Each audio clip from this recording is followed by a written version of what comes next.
I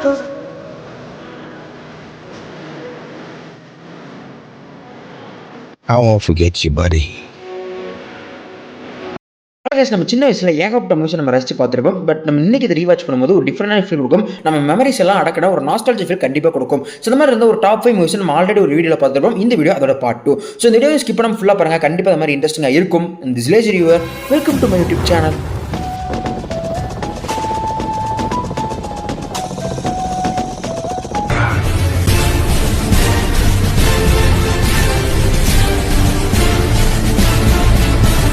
okay, இந்த மாதிரி வீடியோக்கு டிஸ்க்ளைமர் கொடுக்கல, அது எங்கேயும் கொடுத்துக்கிறேன். ஸோ இந்த லிஸ்ட்டில் வந்து நம்ம சின்ன வயசில் பார்த்து ரசித்த மூவிஸில் ஃபிலிம் ஃப்ரான்ச்சைஸ் இந்த லிஸ்ட்டில் கண்டிப்பாக இருக்கும். அதே மாதிரி இதில் ஒரு லிஸ்டிங் ஆர்டர் பொறுத்த வரைக்கும் எனக்கு இந்த மூவிஸ் வந்து எந்த அளவுக்கான ஒரு நாஸ்டாலஜிக் ஃபீல் கொடுக்குது, எந்த அளவுக்கான ஒரு மெமரிஸை கொடுக்குதுங்கிற பொறுத்த லிஸ்ட் பண்ணியிருக்கேன். வேற எந்த ஒரு ரீசனும் கிடையாதுங்கிற சொல்லிக்கிறேன். இப்போ நம்ம வீடியோ கண்டினியூ பண்ணிருக்கோம்.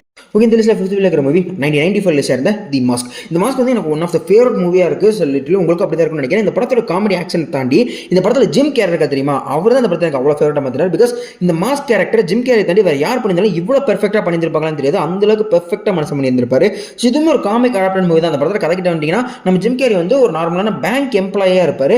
ஸோ அவருக்கு வந்து ஒரு உடன் கிரீன் மாஸ்க் கிடைக்கும். ஸோ அதை போட்டதுக்கப்புறம் அது ஸ்கின்னி சூப்பர் ஹீரோவாக அவரை மாற்றிடும். ஸோ அதுக்கப்புறம் அவரால் ரியாலிட்டியாக பெண்ட் பண்ண முடியுங்கிற அளவுக்குலாம் கழிந்திருப்பாங்க. ஸோ அந்த மாஸ்க் உருவாக்குனது நம்ம லோக்கி, அதாவது காட் ஆஃப் மிஸ்சீஃப் இருக்க தெரியுமா, அவர் தான் உருவாக்கியிருப்பாங்க மேலே சொல்லுவாங்க. ஸோ அந்த மாஸ்க் போட்டதுக்கப்புறம் என்ன அலும்பு பண்ணுறது, எந்த கான்ஃப்ளிக்ட் மாதிரி இங்கே கொண்டு போய் நிறுத்துதுங்கிற மாதிரி தான் படம் போயிட்டு இருக்கும். அது அவ்வளோ ஃபன் வச்சா சூப்பராக எடுத்துருப்பாங்க.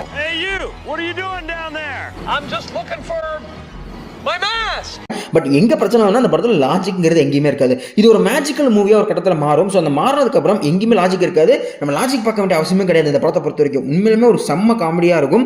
பட் நீங்கள் இந்த படத்தை வந்து பார்த்துட்டு இதுக்கான சீக்குவலாக சன் ஆஃப் மாஸ்க்னு ஒரு படம் எடுத்திருப்பாங்க. அது பக்கத்து அளவுக்கு கூட படுத்துறாதீங்க. அதே மாதிரி இந்த படத்தை மிஸ் பண்ணிடாதீங்க. யாரும் பார்க்க வந்தீங்க கண்டிப்பாக செக் பண்ணி பாருங்க. செம்ம ஃபன் வாட்சாக இருக்கும்.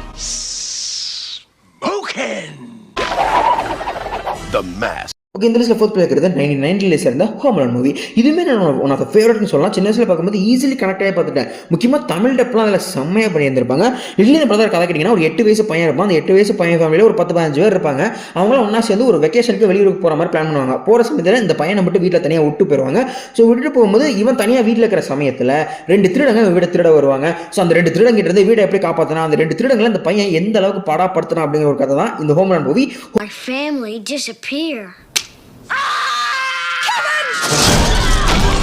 ஹோம் அலோன் 2 சிமிலரான கதை தான். ஸோ இது 2 படமே ஒரு பெர்ஃபெக்ட் ஃபேவரட்டாக இருக்கும். இந்த 2 படத்துலையுமே அந்த எமோஷன் அண்ட் காமெடி ரெண்டுமே ஈக்குவலி பேலன்ஸ்டாக கொடுத்துருந்துருப்பாங்க. அது இந்த படத்தில் ஒரு இன்னொரு பாசிட்டிவ் பாயிண்ட்னே சொல்லலாம். யாராவது இந்த படத்தை பார்க்காம இருந்தீங்கன்னு வச்சுக்கோங்களேன், கண்டிப்பாக ஒன்று செக் பண்ணி பாருங்க. இன்றைக்குமே உங்களால் இந்த படத்தெல்லாம் கனெக்ட் பண்ணிக்க முடியும் தான் நான் நினைக்கிறேன். பட் அந்த 2 படத்தை நிறுத்திக்கோங்க. இதுக்கப்புறம் இந்த சீரீஸை வந்து மெல்ட் பண்ணுறதுக்காக 4 படம் எடுத்தானுங்க.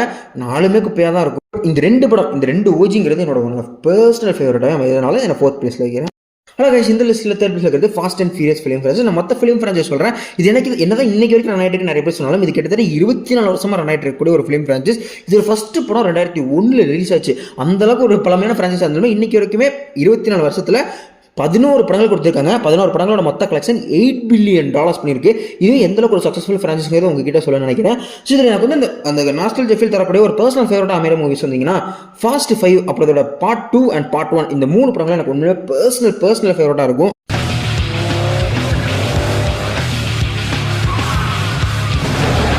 பட் ஸ்டில் நிறைய பேருக்கு ஒரு கன்சென்ட் இருக்கும். இன்னைக்கு வரைக்குமே இதெல்லாம் வந்து இழுத்து போட்டு ரொம்ப மில்க் தான் பண்ணியிருக்காங்க இந்த ஃப்ரான்ச்சைஸை. இது வந்து தேவையில்லாமல் ஏகப்பட்ட இன்ஸ்டால்மெண்ட் கொடுத்துருக்காங்க. லாஜிக்கலாக குழி தோண்டி புதைச்சிட்டாங்க. அந்த மாதிரி ஏகப்பட்ட விஷயங்கள் சொன்னாலும் கூட இது இருக்கக்கூடிய அந்த 11 படங்களுமே அட்லீஸ்ட் நீங்கள் ஒரு தடவையாவது கண்டிப்பாக ஃபுல்லாக உட்காந்து பார்த்துட முடியும். அந்தளவுக்கு எல்லாமே ஒரு டைம் வாட்ச் மூவியாக தான் அமைஞ்சிருக்கும். ஸோ அந்த மாதிரி யாராவது இது பார்க்காம இருக்கீங்க, இல்லை அந்த ஃபிலிம் ஃப்ரான்ச்சைஸை ஸ்கிப் பண்ணுறீங்க அப்படின்னா கண்டிப்பாக ஒன் டைம் செக் பண்ணி பாருங்கள். உங்களுக்கு ரொம்ப பிடிச்ச ஃப்ரான்ச்சைஸாக கூட இது மாறலாம்.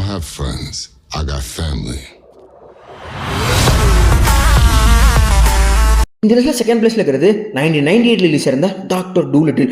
என்னோட one of the most favourite ஃபிலிமாக இருக்குன்னு சொல்லலாம். இன்றைக்கி நான் இந்த படத்தை டவுன்லோட் பண்ணி ரீவாச் பண்ணிட்டு இருப்பேன். போர் அடிக்குமா திரும்ப இந்த படத்தை பார்த்துட்டு இருப்பேன்னு சொல்லலாம். இந்த படம் எனக்கு ரொம்ப பிடிக்கிறதுக்கான ரீசன் அந்த படத்தோட ஸ்டோரி, அந்த ஸ்க்ரீன் பிளேலாம் தாண்டி இதோட சினாப்சிஸே ஒரு டாக்டருக்கு அனிமல்ஸ் பேசுகிறதா ஒரு சமயத்தில் கேட்குதுங்கிற கான்செப்ட் எனக்கு ரொம்ப பிடிச்சிருந்துச்சு. அண்ட் முக்கியமாக அந்த படம் எனக்கு பிடிக்கிறதுக்கு இன்னொரு ரீசனாக இருந்தது தமிழ் டப்பிங் தான். இந்த படத்தை தமிழ் டப்பிங் பிச்சு உதறி இருப்பாங்கன்னு சொல்லலாம். டாக்டர்ஸை தாண்டி அந்த அனிமல்ஸ்க்குலாம் வாய்ஸ் கொடுத்துருப்பாங்க தெரியுமா, அவங்களாம் அவங்களோட வாக்கு சூப்பராக பண்ணியிருப்பாங்க. அந்த கவுண்டர்லாம் அல்டிமேட்டாக இருக்கும். இன்னைக்கு பார்த்தாலுமே கண்டிப்பாக சிரிப்பு வரும். செம்ம ஃபன் கேரண்டிட் ஒரு மூவியாக இருக்கும்.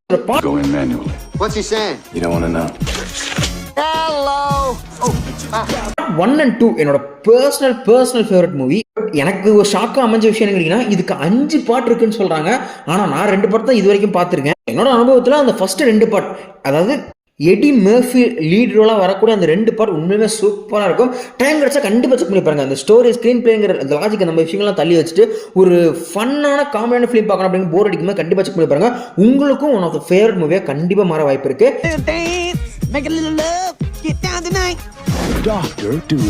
ஓகே, ஃபைனலி ஃபர்ஸ்ட் பர்சன் வந்துச்சு. கண்டிப்பாக சில பேர் கெஸ் பண்ணிருக்கீங்க. பெரிய கம்சர் விஷயம் இல்லை. உங்களோட ஃபேவரட் ஃப்ரான்ச்சைஸாக இருக்கிற த மம்மி. இந்த மம்மி வந்து 1999 அப்புறம் 2001, 2008 3 பார்ட் எடுத்திருப்பாங்க.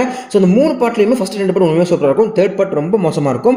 ஆனால் ஃபர்ஸ்ட் 2 பார்ட்டில் எனக்கு மெமரியாக அடங்கியிருக்கும். அந்த ஃபர்ஸ்ட் 2 பார்ட் எனக்கு ரொம்ப பர்சனல் ஃபேவரட். அதுலேயும் ஃபர்ஸ்ட் பார்ட் பார்த்தீங்கன்னா கொஞ்சம் டிஃப்ரெண்டாகவே இருக்கும். அதுலேயும் பிரெண்டன் ஃப்ரேசர் வந்து அவ்வளோ சூப்பராக அந்த ரோலை பண்ணியிருப்பாரு. பார்க்கும்போது ஒன் ஆஃப் த ஃபேவரட் ஆக்டராகவே மாறினார். அதுக்கப்புறமே ஒரு படம் பண்ணார். இதே மாதிரியான ஒரு ஜானரில், இதே மாதிரியான ஒரு அட்வென்ச்சர் ஸ்டைலில் ஒரு மூவி பண்ணாரு. அதுவுமே என்னோட ஃபேவரட் தான். கண்டிப்பா நிறைய பேர் செக் பண்ணியிருப்பீங்க. அது என்னன்னு தெரிஞ்சா கண்டிப்பா கமெண்ட்ஸ் சொல்லிருப்பாங்க. He will regenerate and no longer be the undead. And இந்த படத்துக்கு வந்தீங்கன்னா அந்த படம் உங்களுக்கு ஃபேவரட்டாக இருக்கும். லைக் ஒரு டிஃப்ரெண்டான கான்செப்ட் தாங்க. ஒரு treasure hunter movie, but Egyptian எவலியன் ஸ்டைலில் கொண்டு போயிருந்திருப்பாங்க. அது உண்மையாக பார்க்கும்போது ஃபன்னாக இருக்கும். சில விஷயங்கள்லாம் ரொம்ப ஹாண்டிங்காக பயங்கரத்தனமாக இருந்தாலுமே நிறைய விஷயங்கள் உண்மையாக என்டர்டைன்மெண்ட்டாக இருக்கும். ஸோ இன்றைக்குமே இது ரீவாச் பண்ணுறதுக்கு ஒரு ஒர்த்தான ஃபிலிம்னு நான் சொல்லுவேன். ஸோ டைம் கிடைச்சா இந்த மம்மி 1 and 2 செக் பண்ணி பாருங்கள். பார்ட் 3 ஸ்கிப் பண்ணுறது நல்லது. ஸோ டைம் கிடைச்சா செக் பண்ணி பாருங்கள். உங்களுக்கு பிடிக்கிறதுக்கான வாய்ப்புகள் இருக்குது. ஆனால் பார்க்காம மாதிரி இருக்க மாட்டீங்க, நான் நம்புகிறேன். The Mummy. ஓகே, இந்த வீடியோட ஃபைனலுக்கு வந்தாச்சு. நான் சொல்ல நினைக்கிறேன். ஸோ இந்த வீடியோவில் போட்ட ஆர்டர்ஸ் எல்லாமே என்னோட ஆர்டர் தான். லிட்டரலி எனக்கு இந்த மூவிஸ் சில மெமரிஸ் இருக்கும். அதெல்லாம் சின்னதாக உங்ககிட்ட ஷேர் பண்ணிட்டு என்னோட ஆர்டர் சொல்லியிருக்கேன். ஸோ இந்த மாதிரி உங்களுக்கான மெமரிஸ் இருக்கும். அதையும் அது மாதிரி உங்களோட ஆர்டர் என்ன அப்படிங்கிறது கண்டிப்பாக கமெண்ட்ஸ் இருப்பாங்க. நானும் தெரிஞ்சுக்கிறேன், எல்லாரும் தெரிஞ்சுக்கிட்டோம். அதே மாதிரி நீங்கள் நிறைய மூவிஸ் பார்த்துருக்கலாம். அதில் சில மூவிஸ் நாங்கள் ஸ்கிப் பண்ணியிருக்கலாம். அப்படி என்ன ஏதாவது ஸ்கிப் பண்ணியிருந்தாலும் அது என்னங்கிறத கண்டிப்பாக கமெண்ட்ஸ் இருப்பாங்க. நான் தெரிஞ்சுக்கிறேன். அதே மாதிரி அடுத்த பார்ட்ஸ் போடுறது கண்டிப்பாக ட்ரை பண்ணுறேன். அண்ட் வழக்கமாக சொல்கிறது தான், இந்த வீடியோஸ் பற்றி ஏதாவது தாட்ஸ் அண்ட் ஃப்ளாஸ் கண்டுபிடிச்சிங்க கண்டிப்பாக கமெண்ட்ஸ் இருப்பாங்க. அடுத்த வீடியோ நான் இம்ப்ரூவ் பண்ண ட்ரை பண்ணிக்கிறேன். அண்ட் வழக்கமாக சொல்கிறது இந்த வீடியோ முடிச்சுக்கிறேன். இதே மாதிரி இன்னொரு இன்ட்ரெஸ்ட்டாக சந்திக்கிறேன். ஜிலேஷ் ரிவர்ஸ் எங்கள் ஆஃப்டர்டா. பாய்.